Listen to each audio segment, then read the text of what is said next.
بسم الله الرحمن الرحيم مولاي صل وسلم دائما أبدا على حبيبك خير الخلق كلهم مولاي صل وسلم دائما أبدا على حبيبك. Assalamualaikum warahmatullahi wabarakatuh. Selamat berjumpa dengan pembelajaran jarak jauh Mafal Fikih untuk kelas 6 KMI atau kelas 12. Yang akan kita bahas yaitu bab munakahat dengan subbab adabun nikah wa sunanihi, adab-adab nikah dan sunat-sunatnya. Dan silahkan bagi yang membawa kitab dibuka kitabnya, Kitab Minhajul Muslim halaman 204. Kita mulai majelis kita dengan pembacaan ta'awudz dan basmalah bersama-sama. A'udzubillahi minasyaitonirrajim. Bismillahirrahmanirrahim. Silakan. Adabun nikahi wa sunanihi. Adab nikah dan sunat-sunatnya. Al-awal al-khutbatu, yaitu khutbah. Ayakula dengan mengucapkan innal hamdalillah nasta'inuhu, kami meminta pertolongan kepada Allah, wa nastaghfiruh, kami meminta ampunan kepada Allah, wa na'udzu, dan kami meminta perlindungan billahi kepada Allah. Min syururi anfusina, dari keburukan jiwa-jiwa kami, wa min sayyiati amalina, dan dari kejelekan amal-amal kami. Man, siapapun orangnya, yahdihi, yang telah memberikan hidayah kepadanya, Allahu Allah, fala mudilla, maka tidak akan ada yang bisa menyesatkan lahu kepadanya. Waman, dan siapapun orangnya, yudlil, yang Allah sesatkan pala hadiah, maka tidak akan ada yang bisa memberikan hidayah lahu kepadanya. Wa asyhadu an la ilaha illallah wa asyhadu anna muhammadar rasulullah. Kemudian membaca surat Ali Imran ayat 102. A'udzubillahi minasyaitonirrajim. Bismillahirrahmanirrahim. Ya ayyuhalladzina amanu taqullaha haqqa tuqatih wa la tamutunna illa wa antum muslimun. Kemudian surat An-Nisa ayat 1. Ya ayyuhan nasu taqu rabbakumul ladzi khalaqakum min nafsin wahidah wa khalaqa minha zawjaha wa batta minhuma rijalan katsiran wa nisaa. Wattaqullaha alladzi tasaaluna bihi wal arham innallaha kana 'alaikum raqiba. Kemudian membaca surat Al-Ahzab ayat 70 dan 71. A'udzubillahi minasyaitonirrajim. Bismillahirrahmanirrahim. Ya ayyuhalladzina amanu taqullaha wa qulu qawlan sadida. Yuslih lakum a'malakum wa yaghfir lakum dzunubakum wa may yuti'illah wa rasulahu faqad faza fawzan 'azima. Kemudian lima ruya annahu alaihi salatu wasallam, karena ada hadis yang diriwayatkan ya dari Nabi sallallahu alaihi wasallam, ida aroda, jika bermaksud ahadukum, salah seorang dari kalian, ayakhtuba, untuk berkhutbah, li hajatin, karena ada hajat.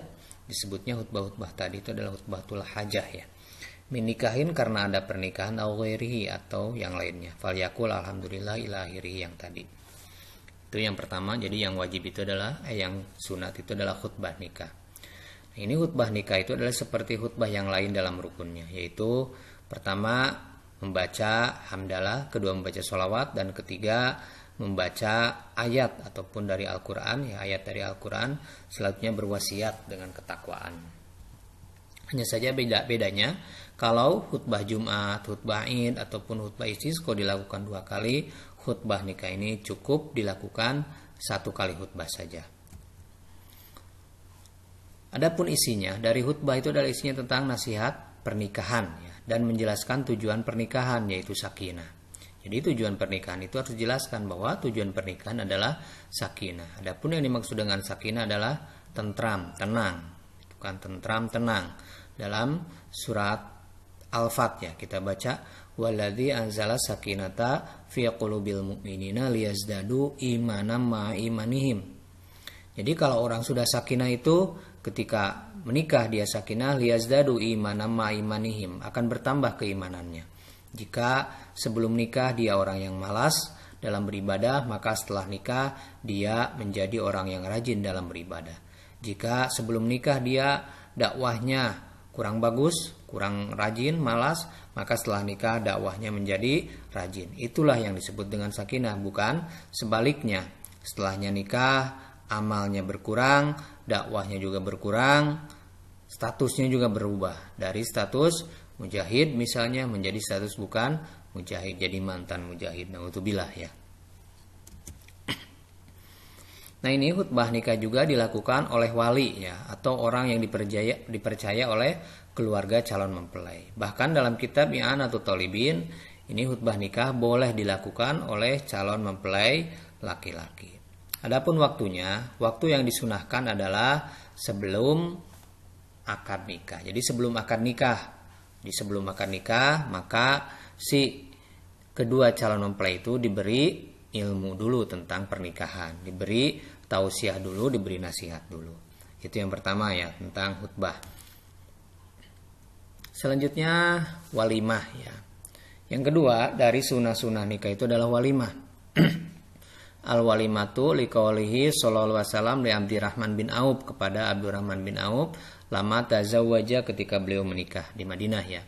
Aulim walau bisyatin, walimahlah engkau walau bisyatin, walaupun dengan menyembelih seekor kambing. Nah, kambing itu di Arab ya dari dulu sampai sekarang memang sudah kebiasaan. Kalau satu keluarga itu kalau mau pesta itu kambing gitu. Satu keluarga, kalau di kita kambing satu RT cukupnya ya. Kalau di sana cuma satu keluarga cukup kambing itu. Ya, seperti ayam lah di kita gitu kan. Menjadi adat kebiasaan sehari-hari itu dengan kambing. Wal walimatu, yang disebut dengan walimah adalah ta'amul ursi, makanan pada pesta pernikahan. Nah, ini wajib dan wajib huduruman, menghadirinya orang dunia yang diundang ilahi kepada walimah. Liqauli sallallahu alaihi wasallam, karena ucapan Rasulullah sallallahu alaihi wasallam, mandu'iya ila ursin aw nahwihi, barang siapa yang diundang untuk menghadiri pernikahan aw nahwi atau yang lainnya. Wajib dan wajib gitu kan, huduru mandu'iya ilaihi, hadirnya orang yang diundang kepada pernikahan. Liqauli alaihi salatu wasallam, mandu'iya ila ursin, barang siapa yang diundang untuk menghadiri pernikahan aw nahwihi fal yujib, maka dia harus memenuhi undangan tersebut. Jadi hukumnya wajib ya. Tapi wa yurakhasu, diberi rukhsah fi adami huduriha, untuk tidak hadir, ingka nabiha, jika di dalam walimah itu lahun, ada perbuatan lahun, musik dangdut dan lain sebagainya, artisnya juga waduh gitu kan, au batilun, ataupun perbuatan yang batil. Misalnya kan perbuatan yang batil itu misalnya apa? Misalnya yang diundang itu hanya kalangan orang-orang kaya saja, tetangga yang paling dekat karena dia miskin tidak diundang. Itu batil, nggak usah kita hadir pada undangan seperti itu. Waman da'a isnani, dan barang siapa yang mengundang kepadanya isnani, dua orang. Mana yang didahulukan? Kodama, maka dia mendahulukan ulahumma, yang pertama dari yang kedua itu. Yang pertama ya dari dua orang itu ala diwajah dawata. Jadi yang pertama orang yang memberikan undangan. Wayud'a, dan diundang laha kepada walimah itu al-fuqara'u, orang-orang kafir, kal agniyai, seperti halnya orang-orang kaya juga diundang. Liqauli sallallahu alaihi wasallam, syarut ta'ami, makanan yang paling buruk adalah ta'amul walimah, makanan walimah. Yumna'uhuma, dicegah, yumna'uha, dicegah kepada makanan walimah itu mayatiha, orang yang hendak mendatanginya. Wayud'a, dan dipaksa untuk hadir ilahi kepadanya mayabaha, orang yang tidak mau untuk hadir. Waman, dan siapapun orang layujibu, yang tidak memenuhi ada wata undangan kepada walimah, faqad asallaha wa rasulahu, dia telah bermaksiat kepada Allah dan Rasulnya.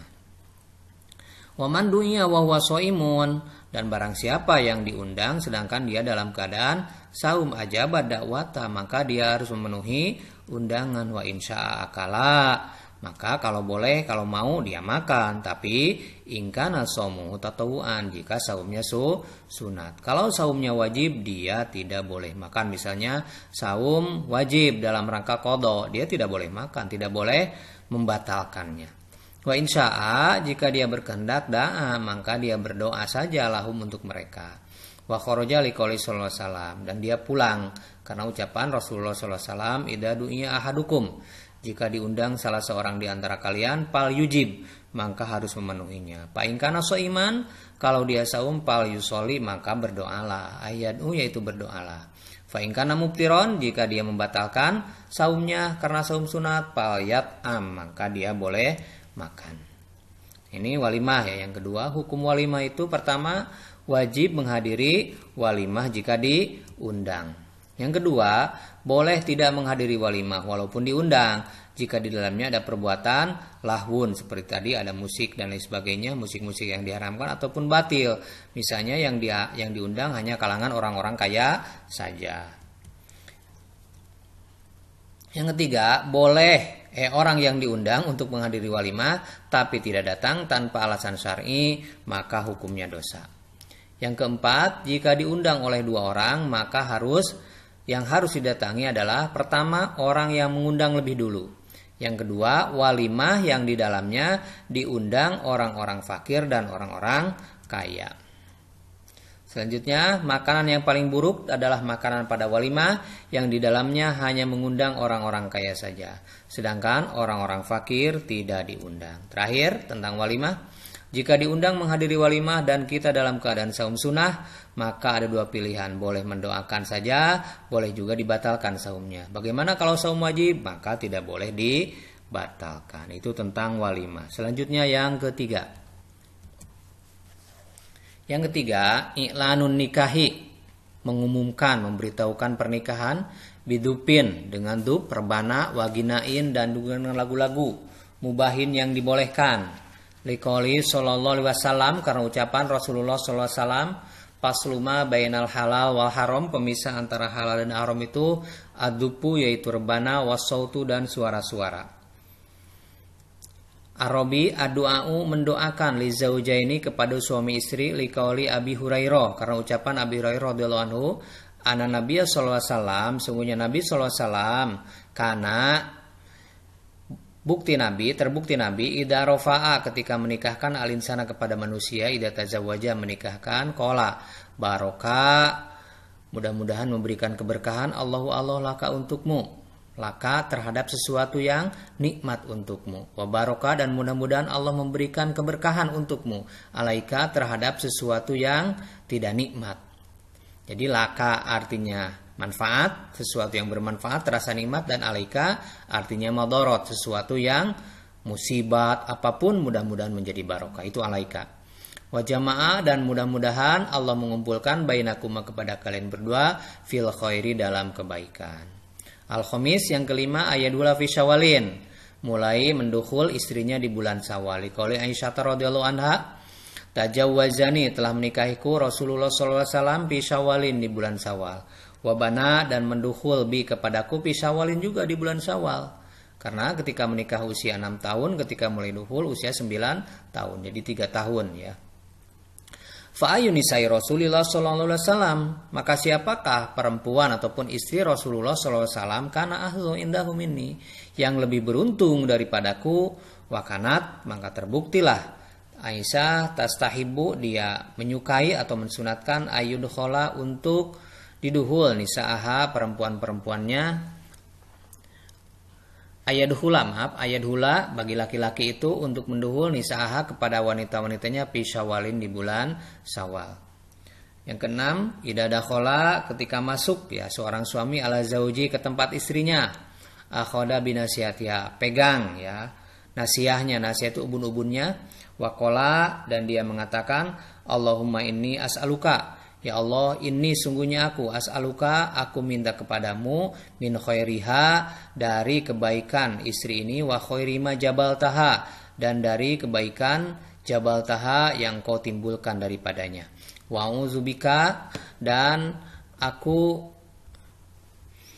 Allahumma ya Allah, ini as'aluka, aku minta kepadamu, min khairiha, dari kebaikan perempuan ini, wa khairi ma jabaltaha, dan dari kebaikan yang kau ciptakan ya pada perempuan ini. Wa a'udzubika, dan aku berlindung kepadamu, min syarriha, dari keburukan perempuan ini, wa syarri ma jabaltaha, dan keburukan dari apa-apa yang kau ciptakan dari perempuan ini. Idruya, karena diriwayatkan anhu, terhadap doa tersebut ya, anhu dari Nabi, dalika, terhadap doa tersebut. Ini yang ketiga, mengumumkan pernikahan supaya diketahui oleh masyarakat luas dengan rebana. Rebana itu alat yang dipukul berbahan dari kulit dan kayu.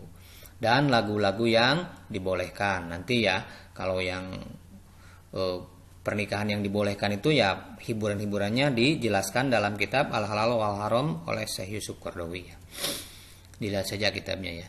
Yang keempat, mendoakan kedua mempelai dengan doa yang masyhur ya.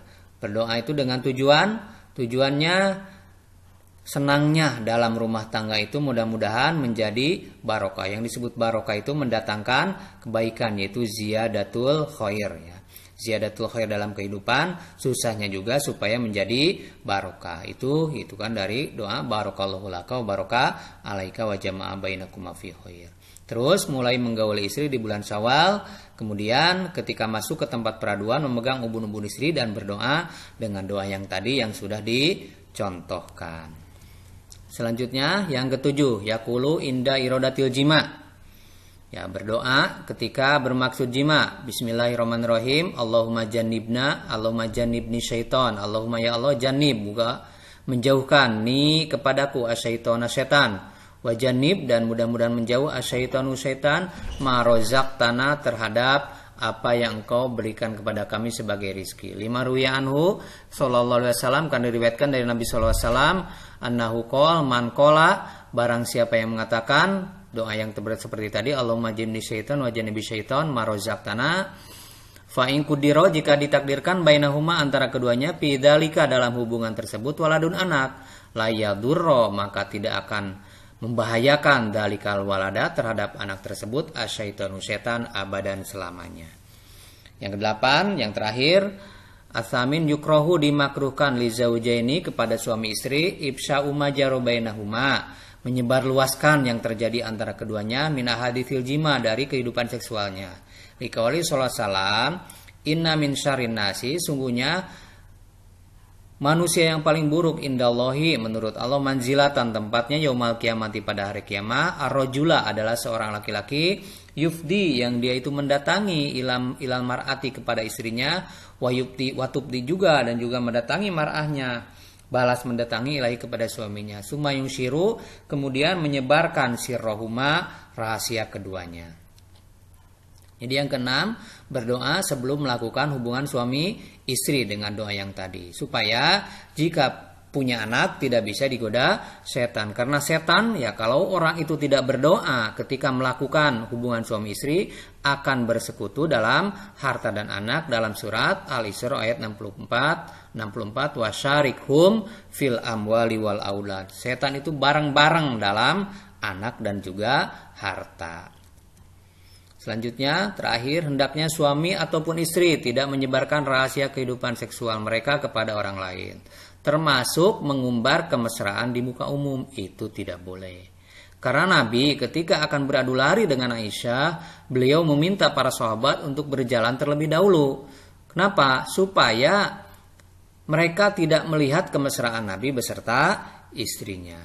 Sampai di sini dulu ya perjumpaan.